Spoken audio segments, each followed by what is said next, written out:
Hello,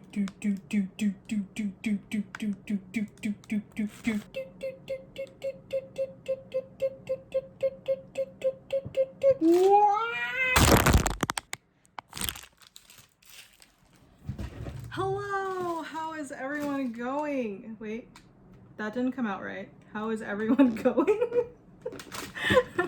How are you all doing? Okay, so you know what? Today is a Monday. I haven't done like a proper, oh shit, I forgot the segment.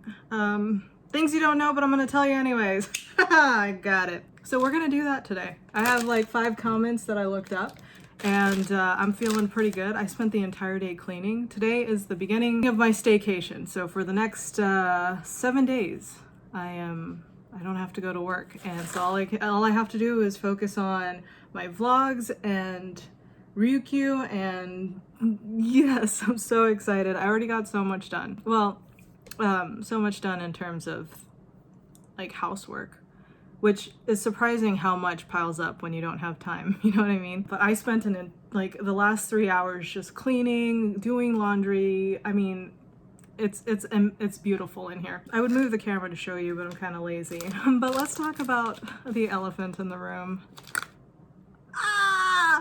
If you guys know, I have been looking for cheddar Chex Mix for so long, and Chris finally found them at the Kadena commissary, I think it was. I think he's been looking at the Kinzer shopette or something, and they never had it there.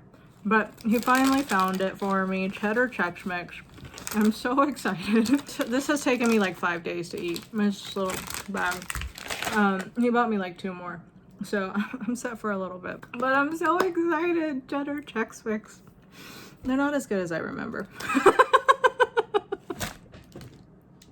I'm gonna be honest. Oh, you know, I thought they were gonna be absolutely delicious, and I was gonna be like, oh my god.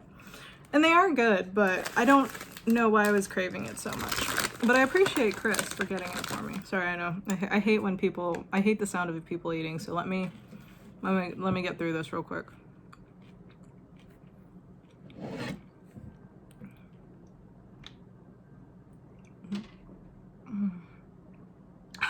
Okay, let's get into the things you don't want to know, but I'll tell you anyways. I really need a theme song. I'm like really happy right now. So let's go ahead and get into it. I have 5 questions that I'm going to be answering today, and the first one is from Rotorzilla. I wonder what type of visa he has so that he can stay in Japan so long. I want to move back to Japan, but if I came, I would only have a 90 days tourist visa. This was in reference to Chris Broad, because in that episode, his least favorite prefecture or whatever, I talked about how Chris Broad thought Okinawa was his I think it's his least favorite prefecture. He's just in reference to Chris Broad being here for, I think he's been here for 10 years. I get this question a lot when it comes, to visa, like how am I here? How is Matt here? Since we're not affiliated with the military and we're not here like, on a work visa or anything. So how do we get to stay here? I cheated. I was born here and I am a Japanese citizen. Matt, however, is married to me.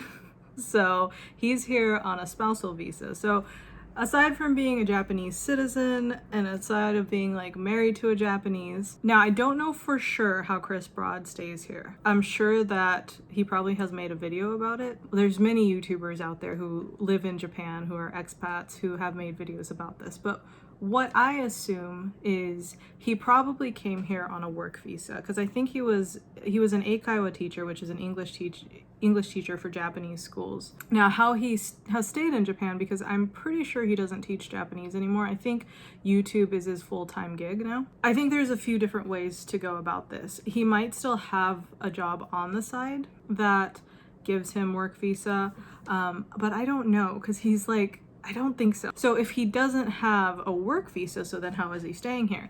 Oftentimes expats can, one of my bosses, she actually, since she created a business in Japan and she has Japanese employees who work for her business, she can actually sponsor herself through a business owner visa. So if you can start a business here and employ at least one Japanese, and I think there's other requirements, which isn't really that crazy, but if you can meet those requirements, you can actually sponsor yourself in Japan. So that's another way some people do it, is they just own a business here and run a business here. Going back to Chris Broad, I think he's been here for like 10 years now. Like when you first get to Japan, at least this is what I was told when we went to apply Matt for his spousal visa. They do have you do it yearly increments. So you can apply for 1 year in the beginning, and then you can apply for 3 years the next time you want to renew your visa. So his first visa round is 1 year.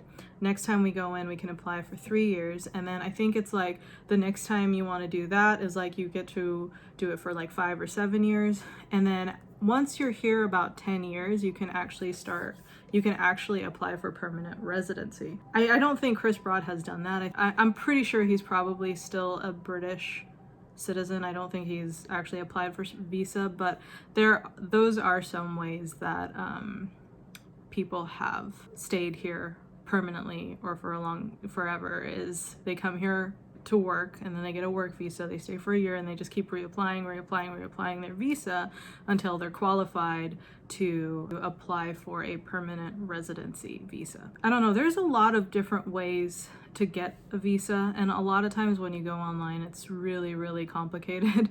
But I think the easiest way, unless you're getting a spousal visa, the best way you're going to be able to get here is either working for the US military and having the US military sponsor you as a contractor, or that's if you're an American, or you can come here to Japan and find work that will sponsor you with a work visa. And typically jobs that'll sponsor you for a work visa is usually like eikaiwa teachers, usually English teachers. That's like the number one thing most people come here to do, is teach English in Japan. And then once they get here, then they start putting out feelers for other jobs in other fields that'll give them visas, and like that'll sponsor their visa.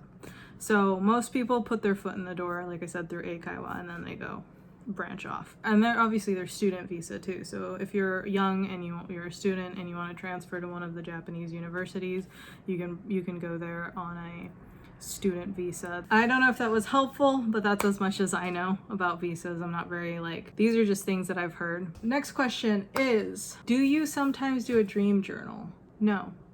I've tried keeping a dream journal when I was a teenager and I was going to counseling for depression and all that. My psychologist kept trying to get me to do a dream journal for some reason. The problem with dream journals is I forget to write them down, because oftentimes I'll be in a dream and then I don't, in my head, even if I wake up from a dream, my first thought isn't, oh, I need to write this down. I just go back to sleep. I've never been good at keeping journals in the first place. I have a hard time keeping journals when I'm awake. I'm never gonna remember to keep a journal when I'm asleep. Kit, what are your vlogs about? They're about your personality, sharing openness, cultural awareness, dedication, and much more. They're not supposed to make you feel pressured, obligated, or stressed. Do as much as you like and can do, and don't worry about targets or disappointing anyone.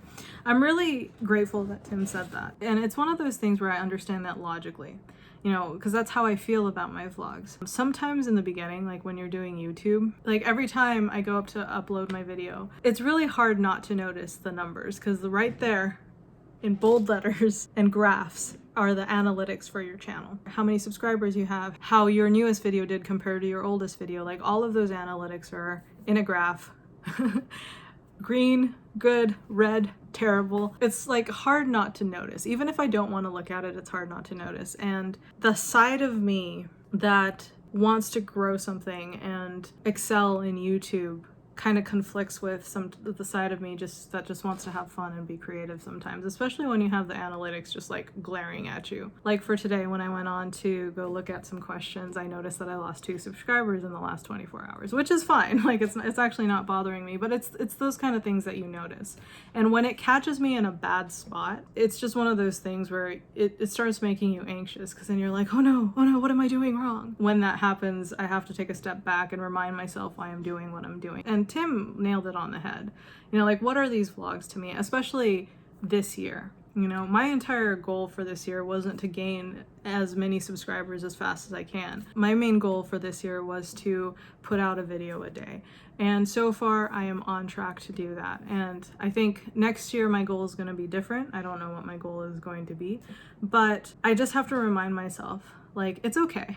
Like, it's okay. I know that I'm not for everybody. I know a lot of people tend to subscribe to me thinking that I'm just going to be talking about Okinawa every single day, but I am a vlogger. Like this, I usually document my life, whether it, you know, all the goods and the bads. So sometimes that's not for everybody.